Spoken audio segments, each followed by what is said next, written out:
Homem morre em agência do INSS de Lages. Ele passou mal por volta das 8h30 da manhã enquanto aguardava atendimento. As estradas devem aumentar a partir de hoje à noite. Até segunda-feira a fiscalização será intensa nas rodovias que cortam o estado. Celebração de fé. Em Lages já está tudo pronto para uma das festas maiores do sul do país. A Sexta-feira Santa promete levar ao Morro da Cruz mais de 20 mil fiéis. Garantindo o cardápio, o movimento foi grande nas peixarias da capital nesta quinta-feira. Mudança de planos. Com os casos de gripe A aparecendo mais cedo em Santa Catarina, o Ministério da Saúde resolveu antecipar a campanha de vacinação em todo o país. E no futebol, a corrida pelo título do retorno do Campeonato Catarinense. Saiba quais os times ainda têm chances de garantir vaga na final contra a Chapecoense. O Band Cidade desta quinta-feira já está no ar.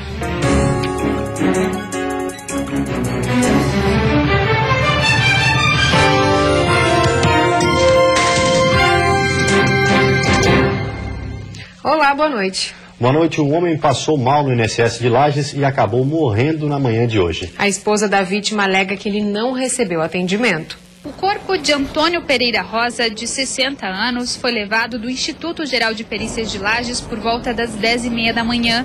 A mulher dele explica que o idoso teria ido ao INSS para realizar uma perícia, após passar por uma cirurgia para a retirada de um câncer. Ele passou mal por volta das 8h30 da manhã, quando estava aguardando o atendimento. O SAMU foi acionado, mas não compareceu ao local. O SAMU foi chamado umas 3 vezes, não apareceu, depois chamaram o bombeiro, mas quando ele chegou já não tinha... daí assim o bombeiro falou assim, ó, nós viemos, porque disseram daqui, ligaram, porque disse assim, depois que morrer não adianta, né? Ligaram que foi apenas um desmaio que deu nele, só que ele já tinha se passado. Ainda segundo a dona Maria, nem o médico perito do INSS prestou atendimento. Ninguém ajudou com nada, eu disse, meu Deus, não tem nem um médico perito aí dentro. Ninguém veio, se sumiram as que não tocaram não sei onde. Qual que é a sua sensação agora, dona Maria? É muita coisa. O gerente do INSS em Lages não quis gravar entrevista, mas informou que o médico perito prestou os primeiros socorros. Nós tentamos uma posição do SAMU sobre o caso, mas até o fechamento dessa edição não tivemos retorno. Com o feriado prolongado, especialmente em Florianópolis, é grande o número de famílias que aproveita para viajar. A Polícia Rodoviária Federal segue monitorando as BRs que cortam o estado. Com o feriado em comemoração aos 343 anos de Florianópolis, que aconteceu ontem, 2 dias antes da Sexta-feira Santa, muitas viagens de ida foram antecipadas. E com isso, o movimento nas rodovias federais vem sendo considerado tranquilo e sem acidentes. A saída para o feriadão na nossa região foi mais diluída.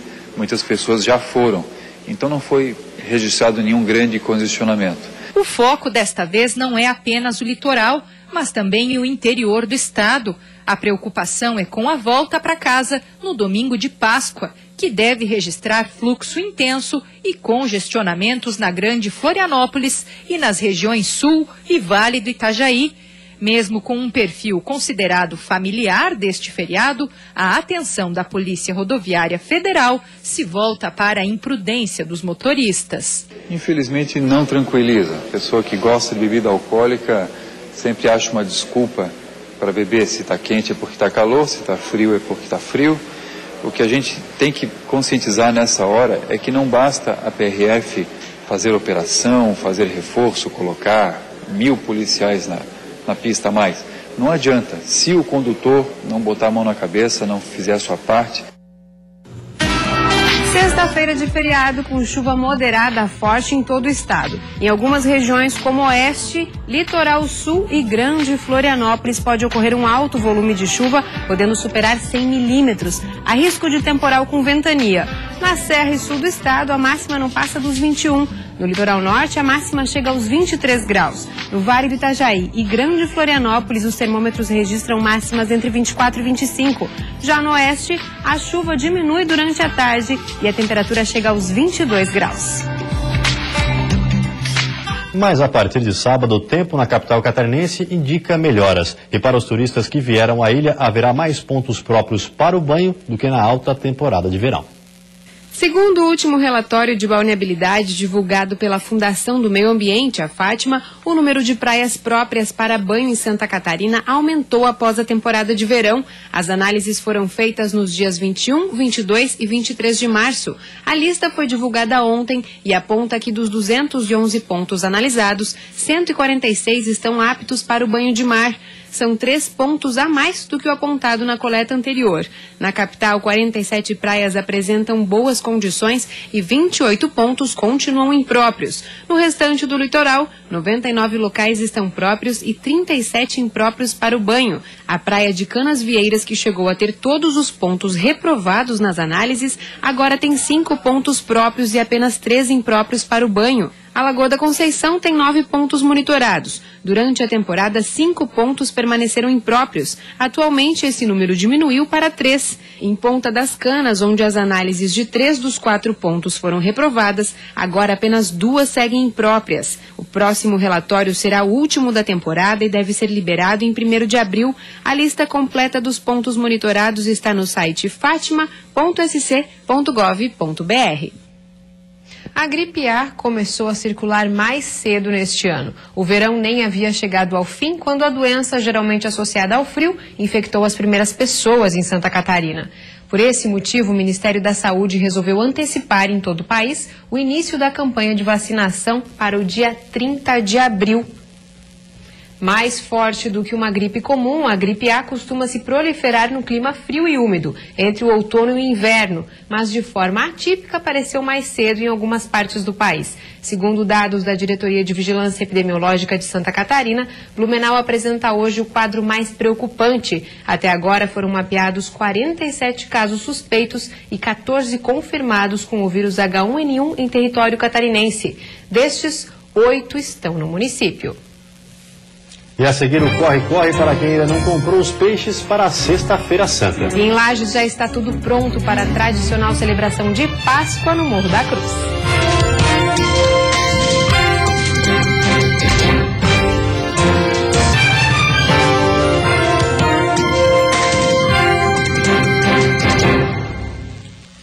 Depois de 2 meses de ligeira alta, a intenção de consumo das famílias catarinenses caiu quase 1% no mês de março, mas manteve-se acima dos 100 pontos, em uma escala de avaliação que vai de 0 a 200 pontos.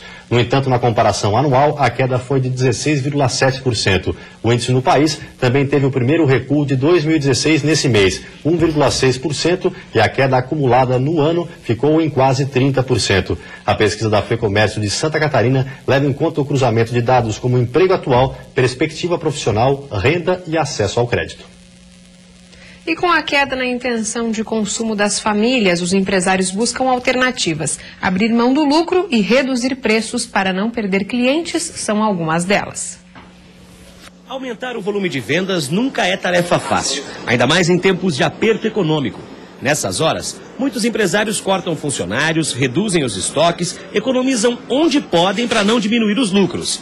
Mas muitas vezes é aí que está a saída. Essa loja de produtos orgânicos aqui de São Paulo trocou a etiqueta da maioria das mercadorias. O que eles fizeram? Colocaram o preço de custo mais 30% do valor, ou seja, o que eles acham necessário para pagar as contas da loja. Uma forma de não fechar as portas no meio da crise. O arroz normal, por exemplo, sai por R$ 7,73. Lá fora é vendido por R$ 10. Os clientes que estavam acostumados a vir na loja estavam sentindo a crise, aí a gente partiu para essa, diríamos, uma jogada meio de risco. Se o empreendedor ele não está atento para isso e ele também não faz o seu momento de diminuir um pouco o tamanho do bolso dele, provavelmente ele vai ter dificuldades. A gente está vendo isso acontecer em vários setores. Mas essa não é a única saída. Se você quer impulsionar as vendas, você pode também estimular a compra de mais quantidade do produto, com o famoso leve 1 e pague 2. Essa loja aqui vende tecidos para cortina, mas também tem uma fábrica de costura. Quem compra o tecido consegue um desconto de até 15%. Agora, quem levar o tecido e fizer a cortina aqui na loja, chega a um desconto de até 25%. Isso gerou um volume maior de vendas, né? E o que pôde manter essa operação próximo do 0 a 0, que já é um grande avanço aí, considerando, por exemplo, o mercado de varejo de decoração, que no ano passado fechou aí com uma queda de algo em torno de 30%. E como o brasileiro adora uma promoção, o preço baixo também ajuda a divulgar a loja. Troca informação de preço hoje em dia, todo mundo, de tudo. Por quem? Ah, meu filho, a gente tem que segurar o bolso hoje em dia. Se não segurar o bolso hoje em dia, a gente tá na roça. Junto com a tradição dos chocolates e dos ovos de Páscoa, o corre-corre no comércio tem mais um motivo. Os frutos do mar que vão à mesa nesta Sexta-feira Santa. No centro da capital, o movimento foi intenso agora à tarde. Véspera de Páscoa é assim, todo mundo querendo levar para casa o peixe do dia seguinte. Para muita gente, a tradição da Sexta-feira Santa é levada a sério todos os anos. E o cardápio, que não pode conter carne vermelha, vai ser variado e cheio de criatividade. Filézinho de peixe à milanesa e estrogonofe de camarão. Quem sabe um camarãozinho é uma delícia, né? Muito bom. Comprei um salmãozinho para fazer, né? Manter a tradição de sempre, né? As peixarias do mercado público no centro são os locais mais procurados em Florianópolis. Peixe fresco e ao gosto do freguês é o que garantem os comerciantes. Bastante filé de pescada, camarão, tainha, tá vendendo bastante. Tá vendendo legal hoje, tá bacana. Dá negócio, só vim que a gente pode dar um desconto. Na capital, o feriado de aniversário da cidade prolongou o descanso e quem está emendando a folga também aproveita para provar as delícias da gastronomia local. A comida típica do litoral catarinense é destaque e também conquista os turistas. Eu venho de São Paulo, então estou aqui trabalhando e aproveitando essa coisa maravilhosa que tem aqui hoje. Estou do Rio de Janeiro e estou aqui gostando muito do camarão. Só posso dizer que ostras, mar, Santa Catarina é uma unidade só. Mas para passar pela data sem aperto mesmo, é preciso ter outro tipo de cuidado. O Ministério da Agricultura, Pecuária e Abastecimento identificou fraudes na venda de peixes em 7 estados brasileiros. Santa Catarina foi um deles. Ter atenção redobrada e só comprar em locais de confiança são dicas valiosas para o consumidor não ser enganado. Quem ainda não comprou os ingredientes do cardápio tem mais uma chance. Amanhã, sexta-feira, as peixarias abrem das 7 da manhã a 1h da tarde. Para pegar o pessoal atrasado. Sempre tem. Sempre tem um peixinho para todo mundo, para todos os bolsos. Em Lages já está tudo pronto para uma das maiores festas religiosas do sul do país. A sexta-feira promete levar ao Morro da Cruz mais de 20 mil fiéis. Os últimos detalhes foram acertados durante esta quinta-feira. A escadaria do Morro da Cruz na Sexta-feira Santa já está pronta. A expectativa é que só no feriado mais de 20 mil pessoas participem das celebrações. E essas pessoas geralmente são turistas ou pessoas que moram aqui e não estão mais morando e aproveitam para fazer aí a peregrinação, subir a escadaria e acompanhar a encenação da Paixão de Cristo. Ao todo, são 8 dias que celebram a Semana Santa em Lages. O evento religioso é considerado o maior do sul do país e a estimativa total de público ultrapassa os 60 mil fiéis. A Semana Santa começou a ser celebrada em Lages no último domingo com missas e procissões pelas paróquias da cidade. Ao todo, também são encenados os 4 atos da Paixão, Morte e Ressurreição de Cristo, que terminam aqui, no alto do Morro da Cruz, com a encenação da morte de Jesus Cristo na Sexta-feira Santa, portanto, amanhã, e da ressurreição, no sábado de Aleluia. Além disso, amanhã aqui no Morro da Cruz também serão 12 horas de celebrações, que começam às 6 horas da manhã. Na Sexta-feira Santa a gente faz essa referência, essa meditação sobre a grandiosidade do amor de Jesus Cristo, de Deus Cristo, que se coloca numa cruz sem dever, e seu sangue é a libertação de todos os pecados, de todos os homens e mulheres de todos os tempos. E a seguir tem futebol. Joinville cede o empate ao Metropolitano e perde a chance de ficar com o mesmo número de pontos da líder Chapecoense. E os times que ainda têm condições de vencer o segundo turno. Nós voltamos já.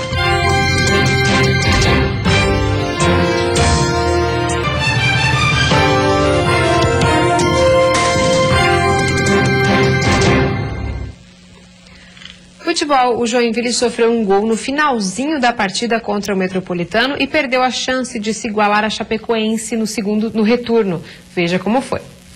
Em Jaraguá do Sul, o Metropolitano começou pressionando o Joinville. Foram pelo menos 3 boas chegadas nos primeiros minutos do jogo, até que a sorte sorriu para o Metrô. Diego Souza bateu da entrada da área, a bola desviou na zaga e encobriu o goleiro Agenor.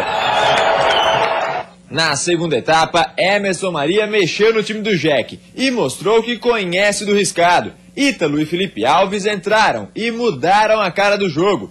O empate saiu de um passe do Ítalo, muito bem aproveitado pelo Felipe Alves. Não contente com o passe, o Ítalo resolveu tentar por conta própria a virada. Chutaço de fora da área, com força, para estufar a rede do Metrô. O gol do Jack saiu aos 40 do segundo tempo, mas o Metropolitano não se entregou. Aos 45, Tiaguinho recebeu um ótimo passe e cara a cara com Agenor, tirou bem do goleiro e empatou o jogo. Final no João Marcato, Metropolitano 2, Joinville também 2. E quem pode superar a Chapecoense nesse retorno para fazer a final com o Verdão? Além do Criciúma e Joinville, outros 4 times estão no páreo, embora com poucas chances. O Joinville na segunda colocação com 10 pontos é o que mais se aproxima da Chapecoense. O próximo adversário do Tricolor é o Avaí domingo na ressacada. Depois, a equipe enfrenta o Camboriú e o Internacional de Lages na Arena Joinville, a Chapecoense na Arena Condá e o Brusque em casa. Depois, com 9 pontos, vem o Criciúma, que na próxima rodada pega o Figueirense no Heriberto Wilson. Na sequência, o Tigre encara o Guarani em Palhoça, o Camboriú em casa, o Metropolitano em Jaraguá do Sul e, por fim, a Chapecoense no Heriberto Wilson. E o Metrô, com 7 pontos, tem os seguintes desafios na busca pelo título do retorno: Guarani de Palhoça em Jaraguá do Sul nesse fim de semana, Internacional em Lages, Chapecoense e Criciúma em Jaraguá do Sul, e para encerrar, Figueirense em Florianópolis. O Alvinegro, com 6 pontos, enfrenta o Criciúma, domingo no Heriberto Wilson. A Chapecoense e o Avaí no Orlando Scarpelli, o Camboriú fora de casa e o Metropolitano no Orlando Scarpelli. Também com 6 pontos, o Brusque, na quinta rodada, enfrenta a Chapecoense na Arena Condá. O Avaí em casa, o Guarani em Palhoça, Internacional em casa e o Jack na Arena Joinville. Outro com a mesma pontuação, o Camboriú, na rodada do fim de semana, pega o Internacional em casa. O Joinville na Arena, Criciúma no Heriberto Wilson, Figueirense em casa e Guarani em Palhoça. E a seguir, destaque nacional. Santa Catarina se mantém entre os maiores produtores de suínos do país. E ainda imposto de renda até o dia 29 de abril, mais de 1 milhão de catarinenses precisam enviar a declaração.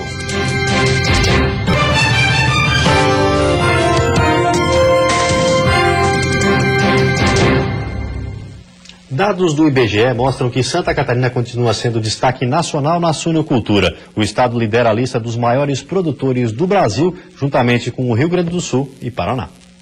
Em 2015, em todo o país, foram abatidas 39,26 milhões de cabeças de suínos, um aumento de 5,7% em relação a 2014. A série anual mostra crescimento ininterrupto desde 2005, fechando com um novo recorde em 2015.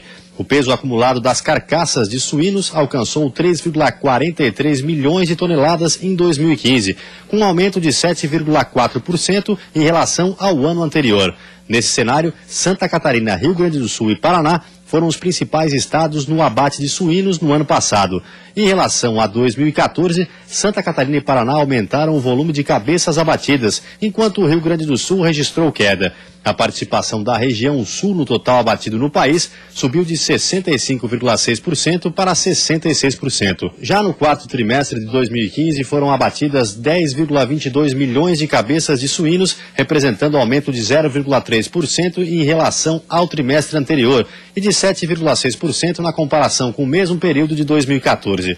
Este resultado representa novo recorde desde que iniciou a pesquisa em 1997. Santa Catarina é o maior produtor e exportador nacional de carne suína. São 10 mil criadores integrados às agroindústrias e independentes, que produzem cerca de 850 mil toneladas de carne suína por ano.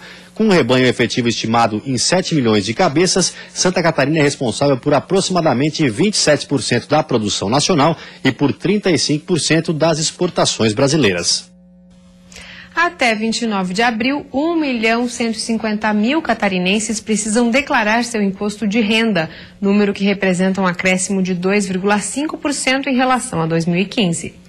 Pessoas que tiveram rendimentos de R$ 28.123,91 em 2015 devem declarar o imposto de renda até o final do próximo mês. A faixa de valor em que a declaração é obrigatória representa uma correção de 4,87% em relação ao ano passado. Mas quem não atingiu este patamar e teve valores tributados, ou seja, pagou algum tipo de imposto no decorrer de 2015, pode fazer a declaração para ter a restituição do valor retido. Até agora, pouco mais de 26 mil catarinenses fizeram a declaração do seu imposto de renda, o que representa 19% do total. E para quem ainda não declarou, aí vai um alerta. Os especialistas afirmam que a antecipação da declaração ajuda a evitar erros e faz com que o contribuinte receba a restituição antes. A Receita Federal também alerta que neste ano o processo tem mudanças. Cabe lembrar para os menores, dependentes, menores de 14 anos, já é obrigado a informar o CPF, era 16. Para os profissionais de saúde, os titulares da declaração e advogados, eles vão ter que informar o CPF do seu cliente ou paciente e o rendimento. O programa para preenchimento da declaração já está disponível no site receita.fazenda.gov.br. O processo pode ser feito também em dispositivos móveis, tablets e smartphones. Acessar o site da Receita, fazer o download e instalar o programa. Instalar também o ReceitaNet, que é o programa para transmissão. É importante não perder o prazo e entregar a declaração até o dia 29 de abril. Se o contribuinte fizer depois deste período ou se não declarar, pode pagar uma multa que tem o valor mínimo de R$ 165,74. E uma última informação com relação à matéria do início do jornal sobre o homem que morreu no INSS em Lages. O SAMU acabou de divulgar uma nota dizendo que recebeu uma ligação sobre uma pessoa com crise de epilepsia. E a Central de Regulação buscou acionar uma viatura, mas todas estavam em outros atendimentos de urgência. Por isso, solicitou o apoio dos bombeiros que, ao chegarem no local, constataram que a vítima já estava morta. E vem aí o Jornal da Band. Uma ótima noite para você. Até amanhã. Boa noite. Até amanhã.